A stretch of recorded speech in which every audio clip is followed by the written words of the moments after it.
So when two parties disagree with one another, what do you look for? Well, you look evidence of their claims, I'd say. Yeah, you look for evidence of their claims. Yeah. So when you look into the claim about whether Jesus Christ was crucified or not, you look at other non-Christian writers, like Josephus and Tacitus, and other Roman, Jewish, Roman pagan and Jewish Roman writers, and see if they talk about the crucifixion, and they do. In other words, it was not disputed in the time immediately after Christ that Christ was crucified by non-Christians. Yeah. Which means that you've got two parties that disagree upon a point, but then you've got third-party evidence supporting party A. Yeah. So as a rational thinking person, which line of evidence, what do? You follow the evidence, right? Right. So the evidence is supporting the Christian party, not the Muslim party. The other problem with the Muslim argument is that it's 7 centuries too late. It's based upon someone who is not witness to any of the events, whose sole reason for making that claim, the sole basis to believe him, is you have to believe that he was a prophet first. If you don't believe he was a prophet, then you would chuck his evidence away straight away. When people like Dr. Bot Ehrman look into the life of Jesus, you know which books they read? He reads the Gospels. You know which book he doesn't go to? The Quran. Exactly. Well, you'd probably... I'm asking you a question. They can be leading. Describe for me an event that changed your life. I'd say when I proposed to my now fiance. So describe it. What happened? So what happened is we're at a hotel. What hotel? Running Park in Harrogate. How long ago was this? That was in February 2023. How were you dressed?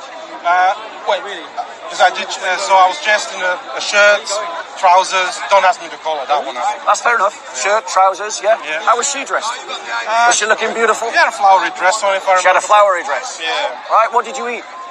I ate. So starter was, I think, prawn cocktail. Yeah. Then I had a steak with some chips. Yeah. And sticky toffee pudding. Now tell us the beautiful bit. Tell us how you proposed. What did you do? Well, it was very much. We're coming into so we had a private room booked. Yeah. And it was a surprise. So we were led to a private room.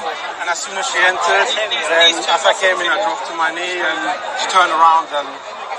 Right. Did you notice how many details you remember? How many details you remembered? Because an emotionally charged event. Most likely. And then imagine how much more you would remember that he rose from the dead. In other words, these accounts are the memories of the people that experienced them. And how long ago did you propose to your wife? So, what are we in? June? So, a year, was it 4 months, is it? A year and 4 months ago. Got a pretty good memory of it, right? My point to you is that the emotionally, powerfully, psychologically charged event leave an imprint on our memory. Yeah. So you've got on one hand the first-hand accounts of people that had their lives changed by an event, versus a book that was written 700 years later by someone in a totally different country and culture with no connection to the historical events, and the only grounds that you would have to believe him is because he claimed to be a prophet, revealing a book that's full of mistakes and that has been changed. Are you speaking about Quran now? Yeah, I'm talking about. So and the claims of the Christians is backed up by non-Christian Jewish Roman and pagan Roman authors who also say Christ was crucified. So who's right? Or you mean about the resurrection? About the crucifixion. I would say Christians can account in specific that Jesus was crucified. So if Jesus Christ was crucified, but then Islam says that he wasn't, is Islam true or false? Well, it would be wrong in that regard. There you go. Yeah. But the point is, the Quran can't be wrong in anything. Yeah, that's their problem, which I agree with. And so there you go. We've destroyed Islam in one argument. So now let's come back to the resurrection, because you've still got this question to answer.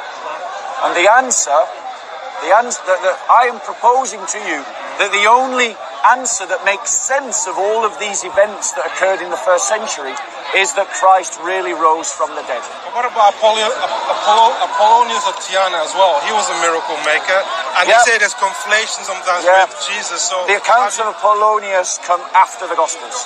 Yeah, but there's still claims about him. No, the accounts of Apollonius are written centuries after the Gospels. In other words, the Romans are writing a story based on the Gospels. I can't remember when Apollonius was. Yeah, when he was alive is irrelevant. But wouldn't that be also eyewitnesses?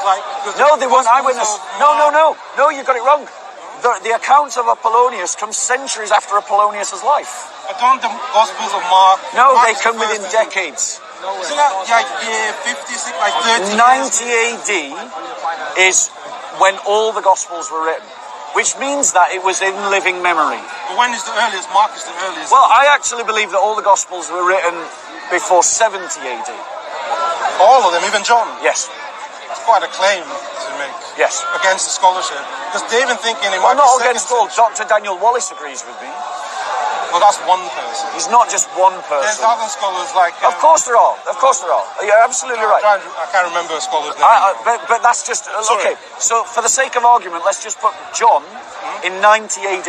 But that means all the Gospels are done, finished, by 90 AD. Yeah, that sounds plausible. Right, which means it's within living memory, Okay. which strengthens my argument. But we don't know... I thought we don't know the authors, really. I thought because Matthew was a tax collector. Why do you think we don't know the authors? Oh, because we don't know much about the authors themselves, so but we don't have... We do, actually. We do. We do? Yes, of course. Is it outside the Bible? Yes, it's in church tradition. Yeah. But that's from within the faction itself. Where else would it come from? Where else would it come from? Muslims would make the same things as well. But where else would it come from? Yeah, but then you'd have to have... Well, no, hold on one second. Yeah. Where else would knowledge of the authors of Christian books circulated amongst Christians come from? Well, like, for instance, Tacitus mentions Christians, so that's a Yeah, but Tacitus... Right, so... That would prove that Christians... Sorry. Yeah, so let me give you some reasons why we can know that the Gospels were written by who they said they were written by. Sure. Firstly, physical evidence. Every single Gospel that we have that has a page saying the Gospel according to and a name, all say universally Matthew, Mark, Luke and John. Okay, yeah. So all physical evidence agrees with the claim, right? That's just the name, isn't it? That's who we're talking about. Yeah. So all physical evidence agrees with the tradition. Yeah. Now, secondly, the universality and consistency of the tradition. Imagine if Christians were just making it up. If they were just making it up, bear in mind there's no internet, no Wi-Fi, no email, no telephones, no cell phones, no text messages, no WhatsApp. If people were just making it up in different parts of the world, then in one part of the world, they'd say the Gospel according to James, and the Gospel according to Thaddeus, and the Gospel according to Peter, and the Gospel according to Mark. In other words, we wouldn't have uniformity. But everywhere around the world, all Christians agree that the four Gospels were written by Matthew, Mark, Luke and John. Okay. Secondly, extra-biblical testimony. Right? We have the writings of church fathers who talk about the authorship of the Gospels. And all of them talk about Matthew, Mark, Luke and John, bearing in mind that they had no way to communicate, no way to come up with a universal picture, and were not necessarily familiar with one another's writings. Yeah. And yet, the tradition in different writers and different authors pops up in different parts of the world at different times, and they all say that the Gospels were written by Matthew, Mark, Luke and John. Now, there's only one way we can explain this. The tradition that Matthew wrote Matthew, and Mark wrote Mark, and Luke wrote Luke, and John wrote John is so early in the existence of the church that it seeded itself across the church as the church spread, and that's why it's universal, independently testified, backed up by the archaeology. So who's the earliest church father or apostle who writes about the Gospels, specifically referring to the Gospels, or we're talking about the Gospel of Mark? Just I'm trying to see how long after it was following the crucifixion. I am going to take a guess off the top of my head and say Ignatius. What year was... But I might be wrong. Or Polycarp. No, Polycarp. His first century.